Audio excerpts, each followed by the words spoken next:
Os anos de 1964 a 1985, o período que marca a ditadura no Brasil, representou um dos momentos mais dramáticos da história do país no que se refere ao desrespeito e à violação de direitos básicos do cidadão.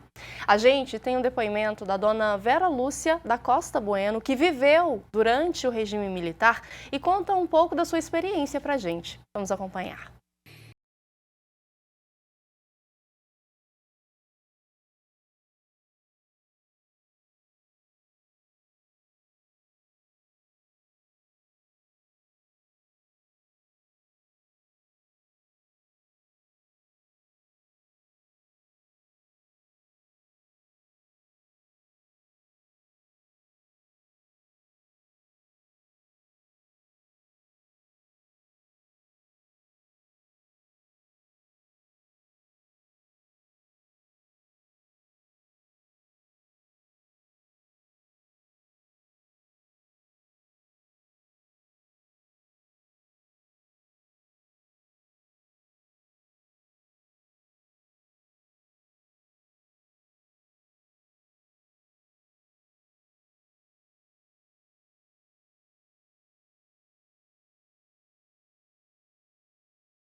Graças a Deus, hoje somos livres, dona Vera. Graças a Deus. Muito obrigada pela sua participação e por compartilhar com a gente aqui do Sala de Estar a sua história, viu?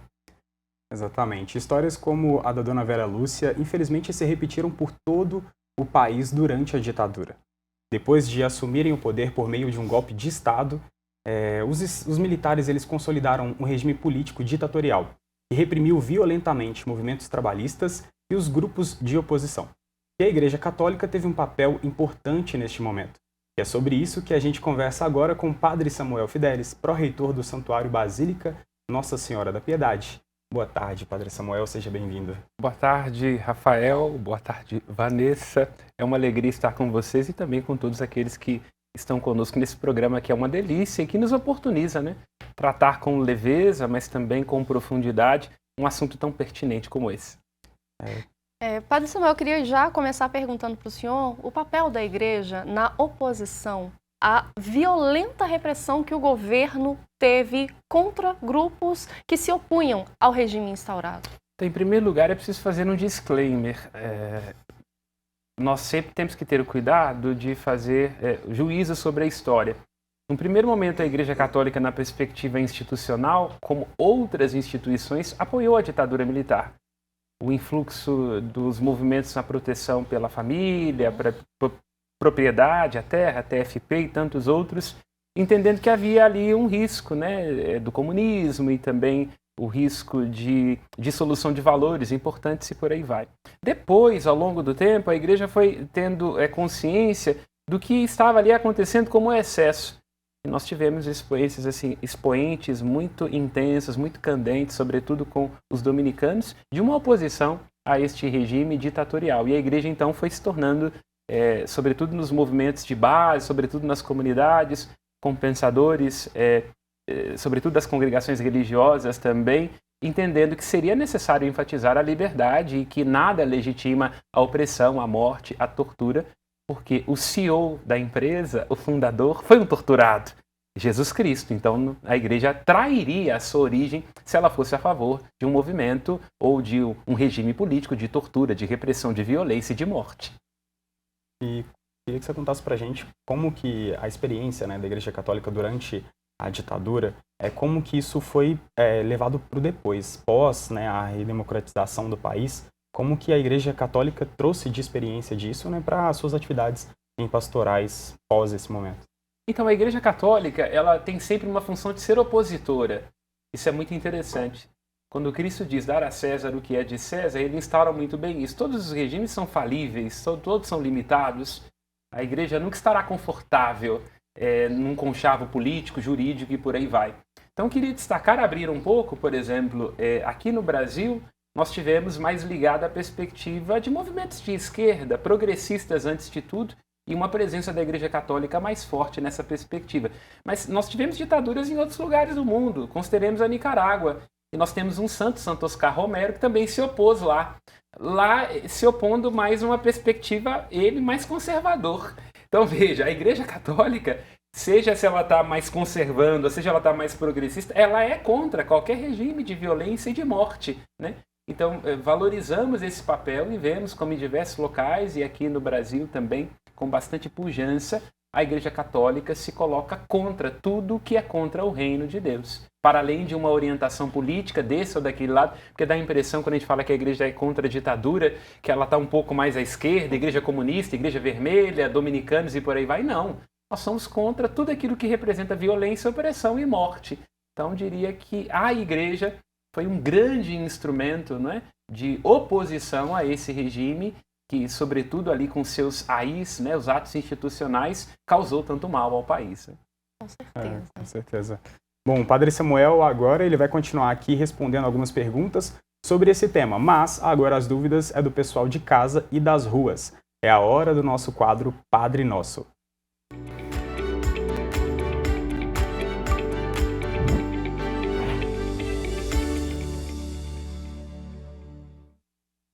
E agora nós temos uma pergunta das ruas. Bora conferir.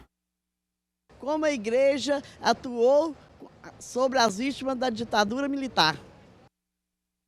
Pergunta importante. Tá? Então, antes de tudo, a igreja foi uma vítima. Nós temos o grande e célebre caso do Frei Tito, dominicano, que foi violenta e brutalmente torturado, e com a intenção mesmo de deixá-lo louco, depois vai para a França e acaba cometendo auto-extermínio em decorrência, né, das consequências da ditadura. Então a igreja, ela mesma, é uma torturada durante o período, né?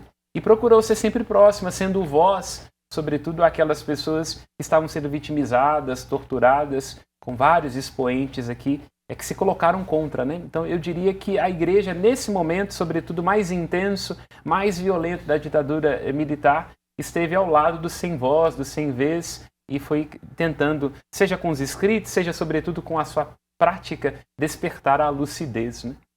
E até fisicamente, né, Padre Samuel? A igreja, ela foi abrigo para muitas vítimas da ditadura, né? Claro. Muitos refugiados, muitos perseguidos buscavam ali nas instituições religiosas, em especial nas igrejas. Eu destaco uma próxima de nós. Eu posso contar agora, porque eu acho que já prescreveu, mas a Casa dos Peregrinos, lá no Santuário Basílica de Nossa Senhora da Piedade, muitos dos seus construtores eram exilados que o Frei Rosário acolhia, né? Então acolhia aqueles que estavam fugindo da ditadura, lhes dava ali, né, a justificativa de estarem trabalhando e por aí vai, e eles tiveram a chance de não serem mortos. E nós temos, no caso, para ir mais longe aí da Argentina, o Papa Francisco teve uma presença muito forte nessa perspectiva. Na Europa também, com as outras ditaduras lá, como o caso de Mussolini, o Papa Pio XII, ajudando muitos judeus, né? Então, a igreja sempre teve esse seu trabalho de insubordinação e subversivo, no melhor sentido do termo, não revolucionário che guevarista, para que não me chame de padre em vermelho, até mesmo porque estou de branco, né? Não sou nem de esquerda nem de direita, sou direto. Mas a Igreja Católica teve um papel muito grande de proteção da vida, antes de tudo, né, no seu valor inalienável. Aí. Bom, vamos para a próxima pergunta, então, por gentileza, na tela.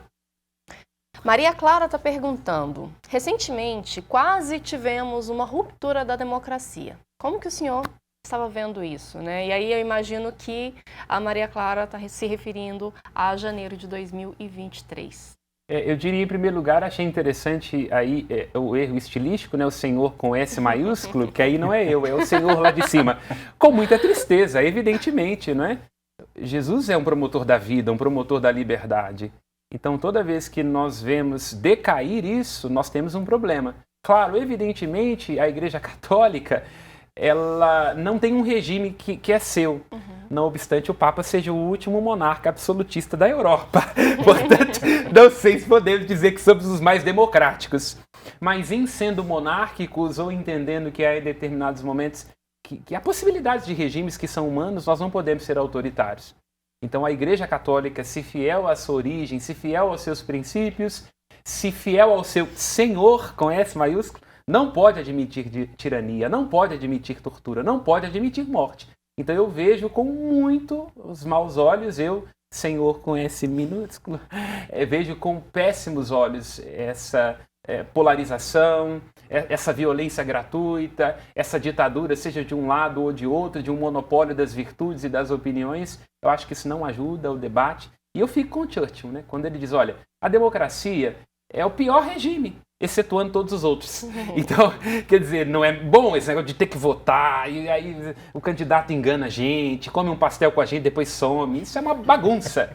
Mas é muito melhor que o autoritarismo, é muito melhor que um regime onde nós não podemos ser sujeitos, onde a nossa cidadania está caçada, onde a gente não tem liberdade de culto. Então, a democracia não é um regime perfeito, mas é melhor do que todos os outros. E é algo que o nosso amigo, né, Jesus, ele mostrou isso pra gente. Você tem o direito de ir e vir, você é livre. Você não precisa me seguir. Claro. Bom, nós temos mais uma pergunta e mais um vídeo das ruas.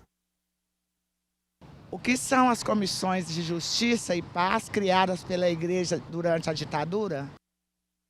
Uma boa lembrança, né? Quer dizer, a Igreja Católica traduz a sua doutrina no magistério. E o magistério significa a atualização que a Igreja faz dos seus princípios mais basilares, né? As comissões de justiça e paz, como nós ainda temos, por exemplo, na própria CNBB, ou aqui na Arquidiocese de Belo Horizonte, os vicariatos episcopais para ação social e política, significa uma resposta concreta, uma resposta atual da Igreja, que tem que traduzir a fé em acolhida, em justiça, em cuidado, em voz com aqueles que mais precisam, né? Então, essas comissões são intuições importantes da Igreja Católica para intuir processos, citando, né, expressões muito fortes do concílio, dos documentos, para ver, julgar e agir. Constatar a realidade, né, até uma das orações eucarísticas que deixa isso muito claro, dai-nos olhos abertos para ver as necessidades dos nossos irmãos e irmãs, né, fazer um julgamento, um discernimento disso, colocando gente para poder sentar, inclusive gente que talvez até nem creia, ateus, pensadores diversos, né, e como agir em função disso. As comissões têm essa perspectiva, né, como ver, como julgar e como agir. Cuidando de pessoas, entrelaçando comunidade e transformando a sociedade, né? Esse é o objetivo dos planos pastorais. Perfeito. Padre Samuel, eu queria mais uma vez agradecer a presença do senhor aqui, sempre muito elucidando, né, ao nosso pensamento e trazendo mais informações valiosas para nós. Muito obrigada, nos vemos semana que vem. Mas é claro, com certeza é uma alegria estar aqui com cada um de vocês. Uma delícia estar neste sofá que é nossa sala de estar. Ai, coisa boa, coisa boa.